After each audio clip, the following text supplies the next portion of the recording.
আসসালামু আলাইকুম ওয়া রাহমাতুল্লাহি ওয়া বারাকাতুহু। ওয়া আলাইকুম আসসালাম ওয়া রাহমাতুল্লাহি ওয়া বারাকাতুহু। আলহামদুলিল্লাহি রাব্বিল আলামিন ওয়াস সালাতু ওয়াস সালামু আলা রাসূলিহিল কারীম ওয়া আলা আলিহি ওয়া সাহবিহি আজমাইন। আজকে একটি বিষয়, ওই পাপ সংক্রান্ত, পাপের প্রভাব ইত্যাদি ছোট্ট একটা বিষয় আপনাদের কাছে রাখবো। সেটা হচ্ছে পাপের প্রভাব পরিবারের উপরে। এর আগে আপনি জেনেছেন জানের উপরে, মালের উপরে, মান সম্ভবের উপরে ইত্যাদি।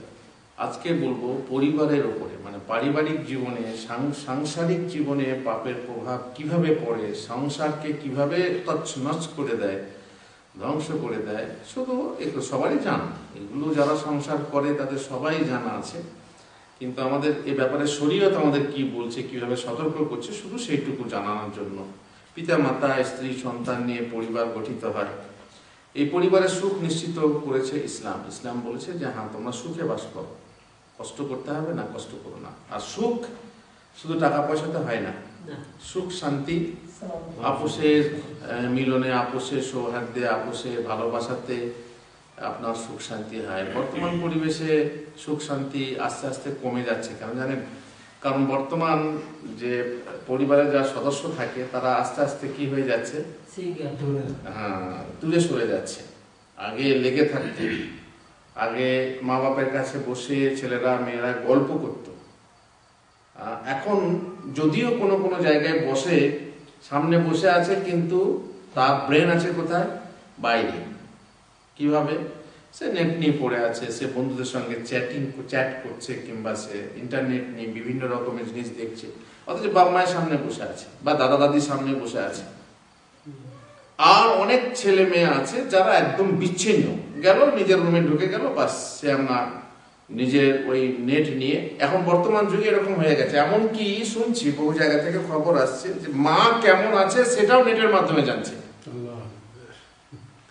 নেটের মাধ্যমে, হোয়াটসঅ্যাপের মাধ্যমে যাচ্ছে। মানে সরাসরি গিয়ে খবর নেবে, খোঁজ নেবে, এটাও বড় মুশকিল হয়ে গেছে। কেন মুশকিল হয়নি? মানে অলসতায় শুধু নেটের মাধ্যমে খবর নিচ্ছে, হোয়াটসঅ্যাপের মাধ্যমে ইত্যাদি। মা কেমন আছো বাস ইত্যাদি চাইছে মাকে, কিন্তু ওই কাছাকাছি হতে পারছে না। কেন?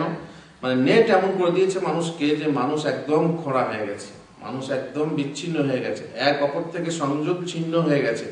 আর যার ফলে পরিবারের সেই সৌহার্দ্য নেই, সেই সম্প্রীতি নেই। আর মানুষের মধ্যে, মানে পরিবারের সংসারের মানুষের মধ্যে আর তত মানে না, না তত বাপকে মানে, আর না তত মাকে মানে, আর না তত স্বামীকে মানে, আর না তত দাদা দাদি মুরব্বীদেরকে মানে।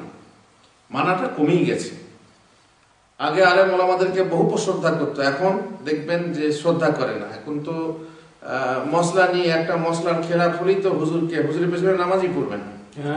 এমন হয়েছে যে হুজুরের সঙ্গে টক হয়েছে, তো নামাজ পড়াই বন্ধ। সে আমরা নিজের বাড়িতে নামাজ পড়ছি, কেন না হুজুরের পেছনে নামাজ যাবে না। কি করেছে না, সে হয়তো এমন একটা কাজ করেছে যেটা কাফির হওয়া নয়, মুশরিক হওয়া নয়, কিছু না, হয়তো বা কোনো গুনাহ কাজ করেছে। আর না হয় তার সঙ্গে ব্যক্তিগত কোনো ঝগড়া হয়েছে বা ঝামেলা হয়েছে, বাস আর নামাজ পড়তে আসবে না। এটা কি ওজোর হলো? না, তার রুচি হবে না, সে পড়বে না। এইভাবে সে আগেকার মতো নেই, আস্তে আস্তে ছিন্ন হয়ে যাচ্ছে। ইসলামের যে সৌহার্দ্য, ইসলাম, যদিও আমরা দেখছি যে ইসলামী জাগরণ বর্তমান বিশ্বে একটু বেশি, তাই না? এখন দেখবেন বোরকার সংখ্যা বেড়েছে, দাড়ির সংখ্যা বেড়েছে, তারপরে নামাজি সংখ্যা বেড়েছে। আগে যুবকদেরকে দেখা যেত না, যেটা মুরব্বী কটা মুসল্লি মসজিদে হতো, এখন মাশাআল্লাহ যুবকরা নামাজ পড়তে আসছে। কিন্তু তা সত্ত্বেও দেখবেন যেন আখলাক চরিত্রের দিক থেকে যেমন প্রেম ভালোবাসা বেড়েছে, তাই না? আত্মহত্যা বেড়েছে। কেন? প্রেম ভালোবাসা বেড়েছে। ইহ জন্মে দেখা হলো না, প্রিয় দেখা হবে বড় জন্মে, বলে তারা তো শুরু হয়ে গেছে আর কি। কিন্তু সংসার, পাড়া প্রতিবেশী নিয়েও সংসার, স্ত্রী নিয়ে সংসার, কারো সুখ কারো দুঃখ এ তো থাকে। সংসারে নানা পদক্ষেপে মতভেদ থাকবে, অস্বাভাবিকতা একটু নয় যে আপনার ছেলের মত আপনার মত এক হবে। আপনি চাইছেন ছেলে আমার ডাক্তার হোক, আর ছেলে বলছেন আমি ইঞ্জিনিয়ার হব। আপনি চাচ্ছেন ছেলে আমার আলেম হোক, কিন্তু ছেলে বলছে আমি টিচার হব বা আমি ইংলিশ পড়বো। আপনি বলছেন আরবি পড়বো, ইংলিশ পড়বো। মত মিলেই না। আপনার স্ত্রী, আপনার ছেলে বলছে, আপনার স্ত্রী বলছে আমার ছেলেকে ডাক্তার বানাবো, আপনি বলছেন আমার ছেলেকে আলেম বানাবো। মতভেদে থাকে না, থাকে না? একদম একদম মতভেদে পরিপূর্ণ। আর মানুষের মনেই যেন মতভেদ, এটা হচ্ছে প্রকৃতিগত ব্যাপার। তবে মতভেদ থাকতে পারে, কিন্তু সেই মতভেদ নিয়ে কলহ করা উচিত না। সেই মতভেদটা এমন পর্যায়ে পৌঁছে যাওয়া উচিত নয় যে স্বামী এক রুমে থাকবে আর স্ত্রী এক রুমে থাকবে, কি ছেলে একদম মা বাপ থেকে সংযোগ সমস্ত রকমের সম্পর্ক ছিন্ন করে দূরে থাকবে।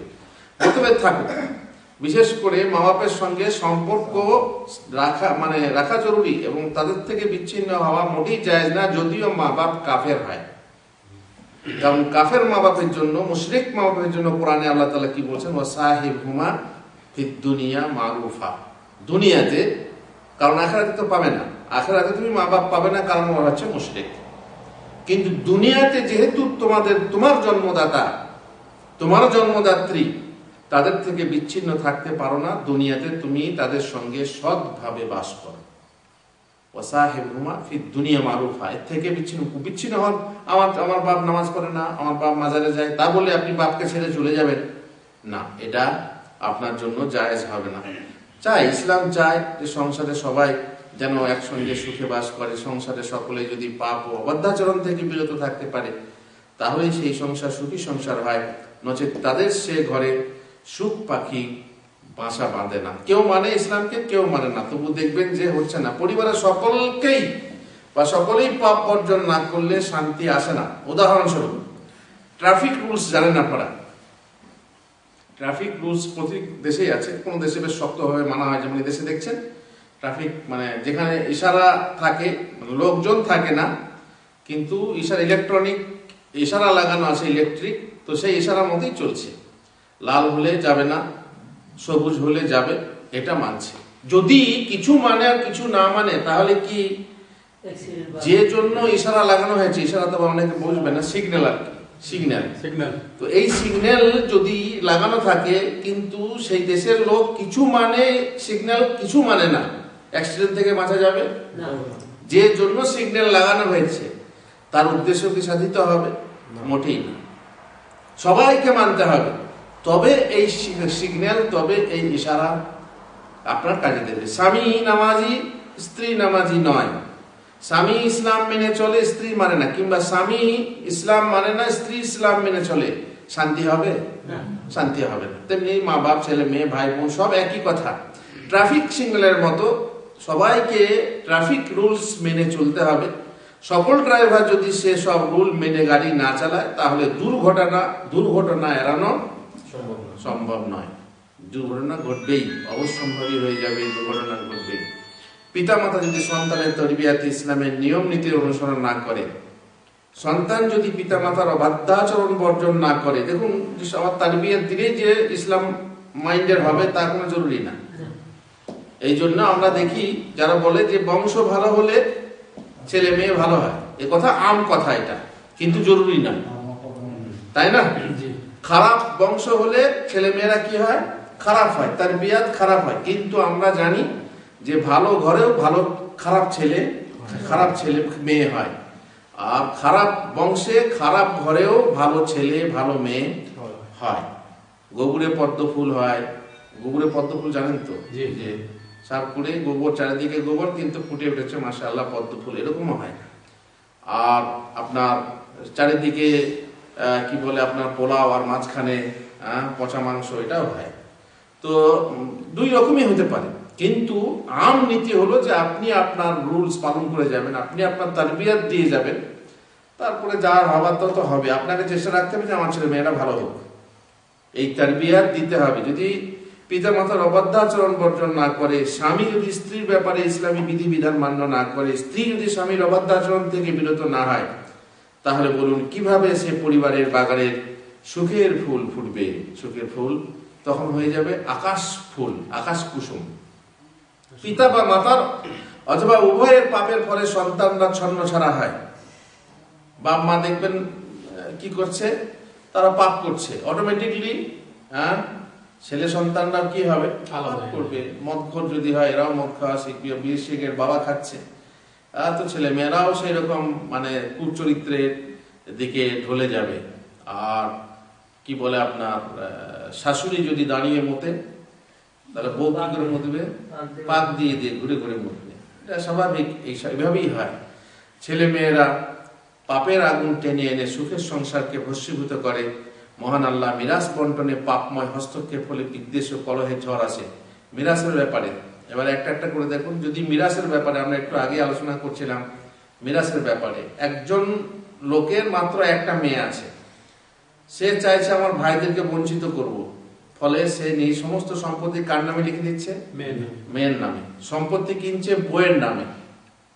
আর যারা আসল ওয়ারেস তারা কি হচ্ছে? এখানে বঞ্চিত হচ্ছে। এতে কলহ বাঁধবে না বাঁধবে না?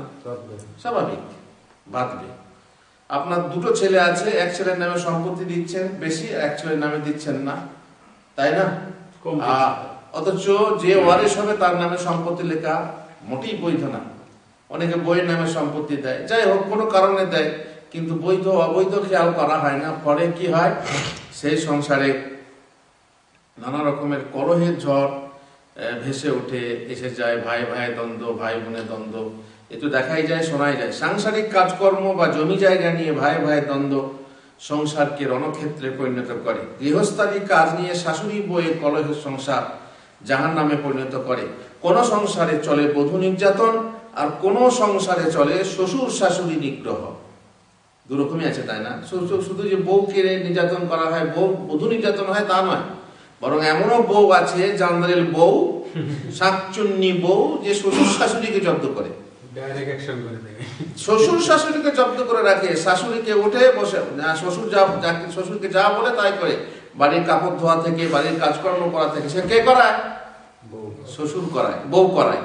আর অন্য সংসারে দেখবেন যে শাশুড়ি এমন শাকচুন্নি যে সে আবার বউদেরকে নিয়ে একদম নাচায়, মানে যেমন বাঁদর নাচানো সেই রকম নাচিয়ে বেড়ায়।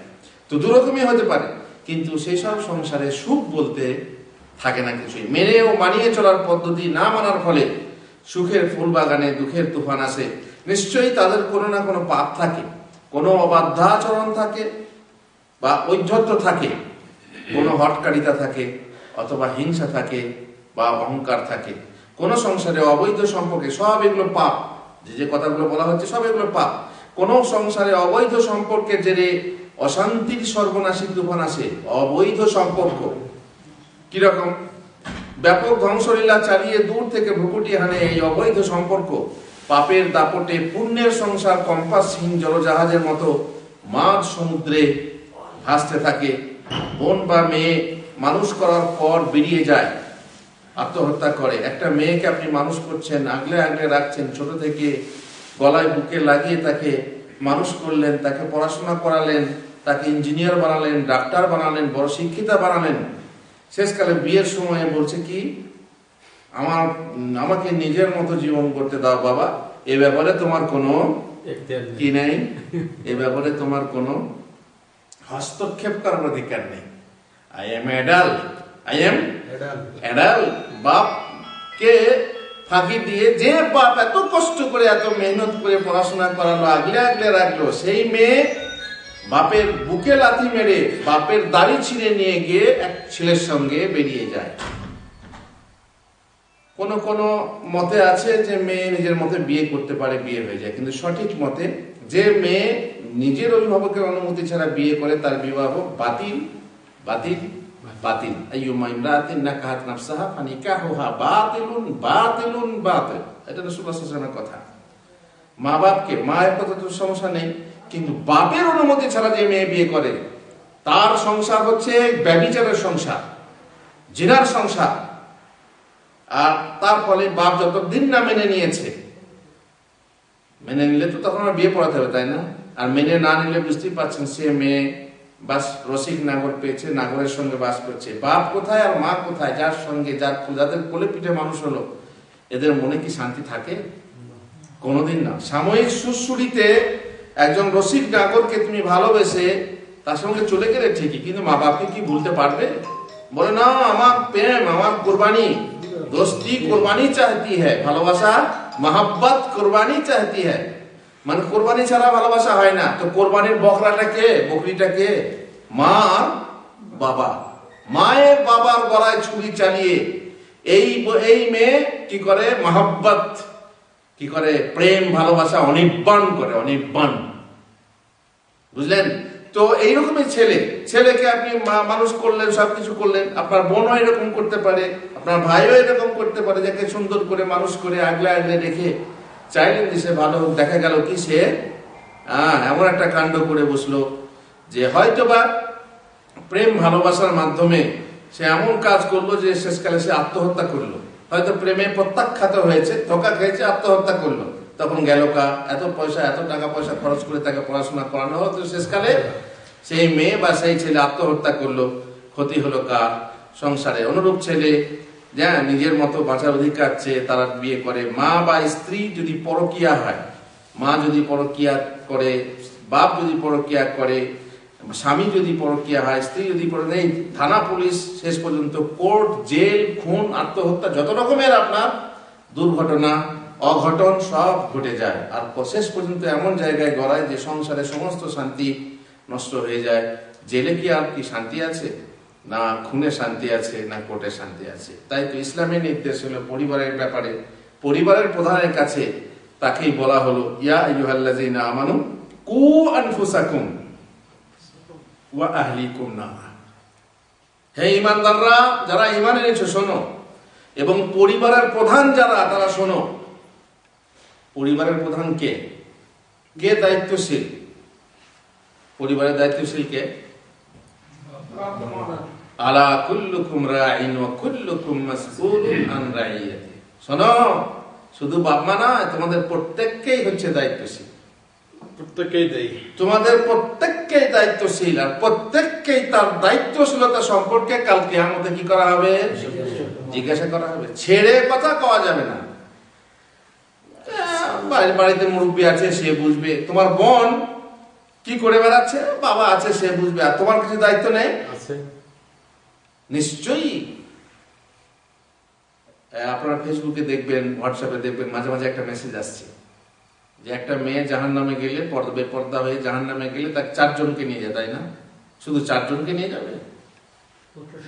যে তার এই জাহান্নামে যাওয়াতে কারণ হবে, সবাইকে নিয়ে যাবে।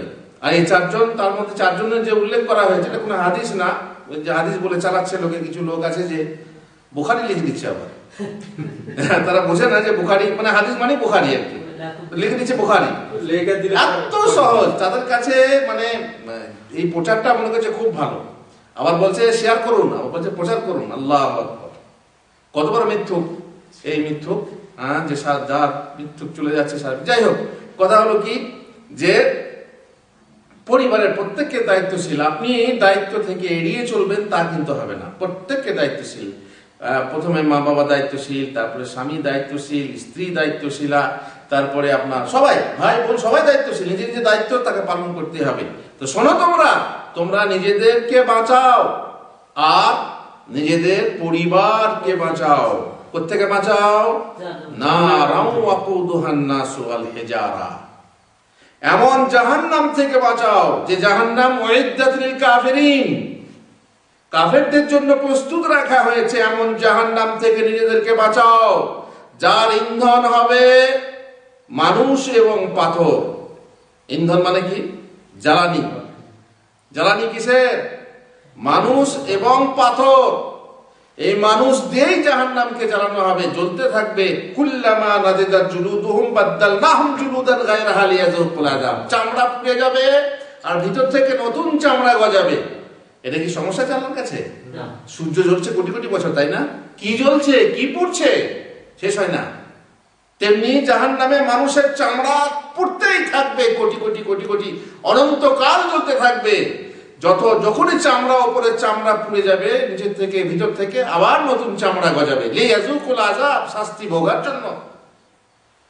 সুতরাং আল্লাহর কাছে সমস্যা নেই। তো সেই জাহান্নাম থেকে বাঁচো এবং বাঁচাও যে জাহান্নামের ইন্ধন হলো মানুষ এবং পাথর।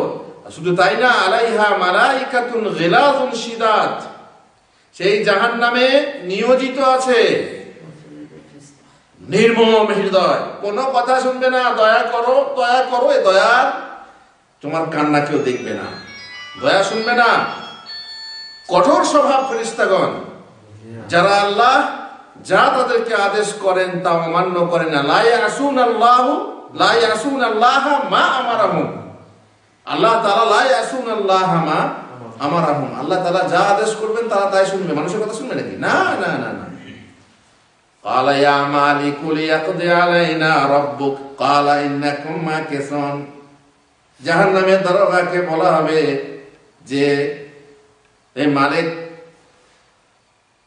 আপনি আপনার রবকে বলুন। কাকে? আল্লাহকে বলুন যেন আমাদেরকে ধ্বংস করে দেখে আমরা সহ্য করতে পারছি না, একবার যেন ধ্বংস হয়ে যায়।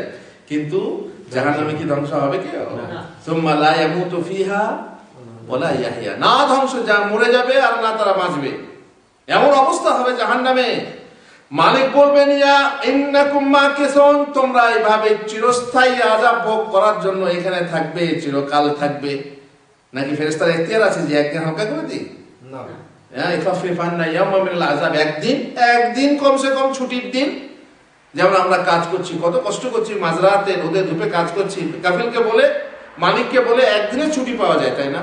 কাপড় চোপড় কাচবো, একটু রেস্ট নেবো। জাহান্নামের এই যে শাস্তি চলবে, তো একদিন কমসে কম শাস্তিটা হালকা হোক, এ কি ফেরেশতার হাতে আছে? না।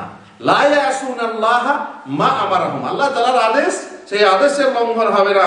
ওয়া ইয়াফআলুনা মা ইউমারুন, এবং তাদেরকে যা আদেশ করা হবে তাই পালন করবে। এমন ফেরেশতা সেই জাহান্নাম থেকে তোমাদের নিজেদেরকে বাঁচাও এবং তোমার পরিবারবর্গকে বাঁচাও। এবারে রাসূলুল্লাহ সাল্লাল্লাহু আলাইহি ওয়াসাল্লাম বলছেন, ইন্নাল্লাহা সাইলুন কুল্লা রাইন আম্মা ইসতারআহু হাফিযা যালিকা আম দাইয়া হাত্তা ইয়াসআল আর-রাজুলা আন আহলি বাইতিহি। প্রথমেই তো বললাম দায়িত্বশীল কে? সংসারের সবাই দায়িত্বশীল, এমনকি আপনার চাকর যাকে আপনি বেতন দিয়ে রেখেছেন সেও দায়িত্বশীল। সেও দায়িত্বশীল, তাকে আপনি রেখেছেন, আমানত দায়িত্ব আছে, তাকে নিশ্চয়ই কিছু দায়িত্ব দিয়েছেন। মনে করুন গাড়ি দিয়েছেন, ড্রাইভার, হাউস ড্রাইভার, তাকে গাড়ি দেওয়া আছে না নেই? সেই গাড়িটা সে কিভাবে চালাবে? মালিকের যাতে কোনো ক্ষতি না হয় সেভাবে চালাবে তো, নাকি নিজের মতো চালাবে? না, নিজের মতো। দেখবেন অনেক সময় হাউস ড্রাইভার আছে, নিজের গাড়ি হলে চালাতো না ওইরকম করে, কাফিলের গাড়ি চালা, গর্তের উপরে চালা, দে ধাক্কা দিয়ে, কোনো ব্যাপার নাই, কিন্তু নিজের গাড়ি হলেও চালাতো না, তাই না? আমাদের দেশে বলে যে কোম্পানি কামাল দানিয়া মেটা, মানে ইচ্ছা মতো। আর বাবা বলে কি যে পরের পেলে কি করে খায়, পরের পেলে মানে বলে যে ন্যাংটা হয়ে খায়, যার মানে হচ্ছে, খারাপ কথা বলবো না, ন্যাংটা হয়ে খায়, মানে ও দেখা দেখি নেই, মানে পরের জিনিসের কোনো মায়া থাকে না। আর নিজের জিনিস হলে বেশ সুন্দর করে গাড়িটা চালাবো, পরের গাড়ি হলে পরে দরকার নেই, সমস্যা কি আছে, পরের মাল তো। এইরকম না, তারও দায়িত্ব আছে, যাতে যেমন তাকে বাজার করতে বলা হলো, এবারে বাজারে এসে দরদাম না করে আমরা যা বললো তাই তিনি চলে এলো। কিন্তু যার দায়িত্বশীল, যার দায়িত্বশীলতা সম্পর্কে যে সতর্কতা আছে, জ্ঞান আছে, সে কমসে কম, এটা কত ভাই, এটা 2 রিয়াল, মানে 1.5 রিয়াল দেবেন না, কে কার জন্য? নিজের জন্য না, মালিকের জন্য। সে ভাববে না যে মালিক ঘোড়াটি আমার পাশে যাবে না, তো মালিকের যাবে 2 রিয়ালে দিয়ে দিন না, কারণ সে চাইবে মালিকের কি হোক, উপকার হোক, মালিকের লাভ হোক, আমি তার কাছ থেকে বেতন নিই, তার ক্ষতি যেন না হয়। তাহলে পরে এই হচ্ছে দায়িত্বশীল। আর যদি সে কোন রকমের মানে শৈথিলতা করে, কোন রকমের যদি মানে এদিক ওদিক করে, তাহলে তাকে কিয়ামতের দিনে জিজ্ঞাসা করা হবে, তুমি তোমার মালিকের খেয়ানত করেছো, তুমি তোমার মালিকের মানে হিতাকাঙ্ক্ষী হওনি কেন? হিতাকাঙ্ক্ষী হতে হবে। আল্লাহ রাসূল সাল্লাল্লাহু আলাইহি ওয়াসাল্লাম বলছেন, আল্লাহ তাআলা প্রত্যেক রক্ষককে তার রক্ষণাবেক্ষণ সম্পর্কে এবং প্রত্যেক তত্ত্বাবধায়ক ও অভিভাবককে তার তত্ত্বাবধান ও অভিভাবকত্ব সম্পর্কে প্রশ্ন করবেন, যথার্থই কি তারা তাদের কর্তব্য পালন করেছে নাকি অবহেলা হেতু তা বিনষ্ট করেছে। এমনকি বাড়ির যে পুরুষ, বাড়ির যে দায়িত্বশীল, তাকেও জিজ্ঞাসা করা হবে তার পরিবার সম্পর্কে। তুমি তাদেরকে ঠিক মতো রেখেছিলে, তুমি তাদের ঠিক মতো খাওয়া দাওয়ার ব্যবস্থা করেছিলে, তুমি তাদের ঠিক মতো ইসলাম শিক্ষার, দিন শিক্ষার, আখলাক, চরিত্র শিক্ষার ব্যবস্থা করেছিলে নাকি নষ্ট করেছিলে। এভাবে প্রশ্ন করা হবে। আল্লাহ ছাড়বেন না, আল্লাহ কিন্তু ছাড়বেন না। কাল কিয়ামতে প্রশ্ন আল্লাহ করবেনই। এমনিতে আপনি জানেন ইন্নাল বাসারা ওয়াল ফুয়াদা ইন্নাস সামআ ওয়াল বাসারা ওয়াল ফুয়াদা কুল্লু উলাইকা কানা আনহু মাসউলা। জানেন যে আপনার চোখ, আপনার কান, আপনার হৃদয় সম্পর্কে আপনার কি করা হবে? জিজ্ঞাসা করা হবে। প্রত্যেককে জিজ্ঞাসা করা হবে। তাহলে আপনার নিজের ব্যাপারেও জিজ্ঞাসা করা হবে এবং আপনি যাদের দায়িত্বশীল তাদের ব্যাপারেও জিজ্ঞেস করা হবে। তাদের প্রতি হিতাকাঙ্ক্ষী ছিলে কিনা, তাদের প্রতি সঠিক তার বিয়ার দিয়েছো কিনা। হ্যাঁ, তার বিয়ার সঠিক দেওয়ার পরে যদি কেউ খারাপ হয় আল্লাহ ধরবেন না। লা ইউকাল্লিফুল্লাহু নাফসান ইল্লা উসাহা। আমি চেষ্টা করেছি, আল্লাহ ওরা তো মানেনি, ওরা আমার কথা শুনেনি, ওরা আমার কথা নেয়নি, তখন কি করা যাবে? কি করা যাবে? কিছুই করার নেই। তখন আল্লাহ বুঝবেন যে হ্যাঁ ঠিক আছে। কিন্তু যদি আমি এই জন্য বলছি, দেখুন যখন মানুষ মারা যায় আর যদি তার পরিবারের লোকরা কি করে, মাতম করে কান্না করে, তখন মৃত ব্যক্তির কবরে আযাব হয়। কি জন্য বাসা নামদা? আমার ছেলে মেয়েরা আমার জন্য কাঁদছে, আমার স্ত্রী আমার জন্য কাঁদছে, তো আমার কবরে আযাব হবে কেন? যেহেতু আমি বেঁচে থাকতে আমি কোনোদিন আমার স্ত্রীকে শোনাইনি যে আমি মারা গেলে তুমি কাঁদাকাটি করো না, কারণ কাঁদাকাটি করা বা মাতম করে কান্না করা ইসলামে জায়েজ না। তার জন্য আমাকে আযাব ভুগতে হবে কোথায়? কবরে। সুতরাং এইভাবে প্রত্যেকের দায়িত্ব আছে। আর যদি দায়িত্ব না মেনে পাপ করে, পাপের হ্যাঁ একটা প্রশ্ন আছে, যদি বাপ দাদা পাপ করে তাহলে ছেলেদেরকে ভুগতে হয়?